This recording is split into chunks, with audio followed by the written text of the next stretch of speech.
guys, so this week we are doing the front headlock position, and so we're just going to talk about what the front headlock position is before we get into it. So front headlock is when your opponent is is down in a turtle and you're at the front of them, or they could also be standing up and while you're attacking this as well, but usually you always want to return a person down to the mat before you're attacking these moves. So this is generally where you're going to be from when you're attacking the front headlock position as we're learning. There's a couple other places, but we'll go over that as we go. So when I have the front headlock position, I want to have the chin strap. So I want to be cupping his chin right away, and then I'll put my shoulder tight to the back of his neck here. I want to tuck my shoulder forward when I have it. I don't want to leave it lazy. So I have the chin, and I tuck over the neck. And then my elbow is tucking down because I'm pulling on his chin downwards. So I'm glued in here with the hand. And then the other thing that I have to be doing is my other hand has to be controlling his elbow. So I can either control over like this, or sometimes I can control underneath and be pulling his elbow towards me to control him. If I just have the head, I don't have this control, Brandon's able to circle out pretty easily away from me, and I'll get away. If I just have the arm, same thing. He could pretty easily fight this hand off if I don't have a strong grip, and then get away. So I have the chin strap, elbow tucked here, and then I have his other elbow, and this is the beginning of my front headlock position.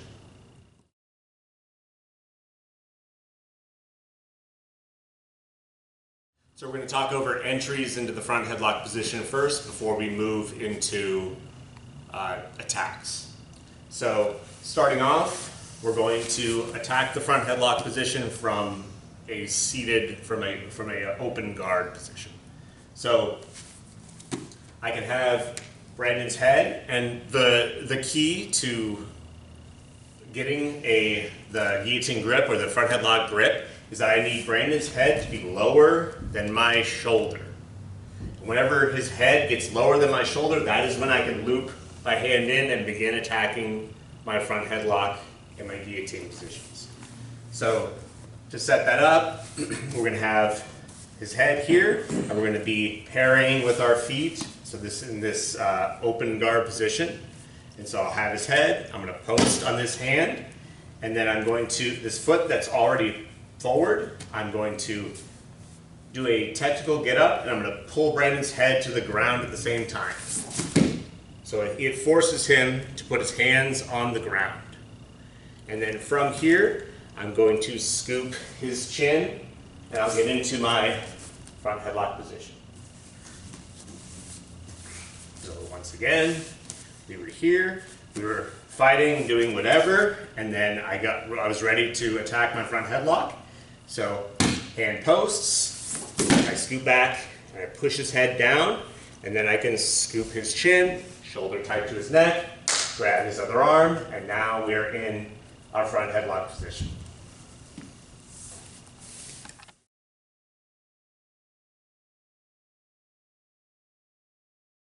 Another way that sets up the front headlock in the guillotine attacks is anytime my opponent is in a shot. So he's shooting here, and his head ends up a little bit to the outside. So he's driven up and tried to shoot on me, and now this is the perfect time for me to start my front headlock position.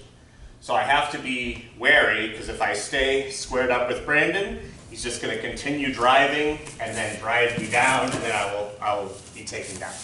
So he's driving up into me, and so first of all I need to stop him with my hip. So I stop him with my hip and I can get my grab, and then I need to get my laces of my feet on the ground and then slide down to get him down into this position.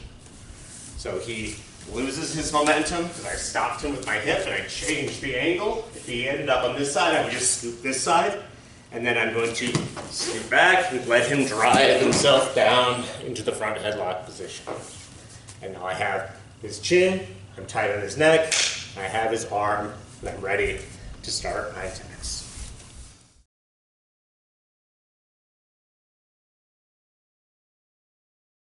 So now we're going to move into the guillotine, so the high-risk guillotine attack. So I have his chin, I'm tight in my front headlock, and I want to start attacking a guillotine from here. So my head is on this side of his body, the same side that my hand is on, and I'm going to move my head to that other side as I shoot my hand as deep as it can go to where my back of my hand is going to be on his trap. So we're here. So from this position, we shoot through and get the back of my hand to where it is touching his trap. And so from here, we are going to re-grab, so high elbowed. So what this does is it makes it very difficult for him to reach up and get my wrist to start defending this. It's very hard for him to defend this. It's hidden way up here. So when we want to finish this, I'm going to grab, then I'm going to make a big turn and touch my knee to his body here. And then I don't want to just fall back into this. I'm going to take my foot, I'm going to flick it over, then I'm going to sit back into where I'm finishing my guillotine seater. So it's already very tight at the very beginning when I get my hand across.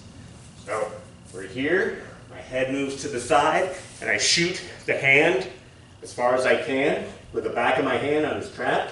I'm going to grab and then sit in and put my knee blocking his arm and blocking his body here. And then instead of just sitting back, I'm going to flick my foot over and then sit back and then continue my squeeze to finish.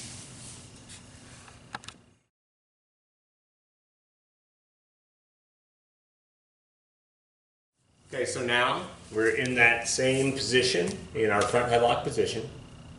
And now we're going to go for the anaconda roll. So my hand's on his elbow and on his head. I'm going to try to pull him back as much as I can and then shoot my arm across and then meet it with my other hand. And so my outside hand is going to be palm up right at his armpit. Then I'm going to meet it with my other hand. And so now my head is going to go underneath and we're going to roll through to here. And then after our roll, now I'm going to slide my elbow forward.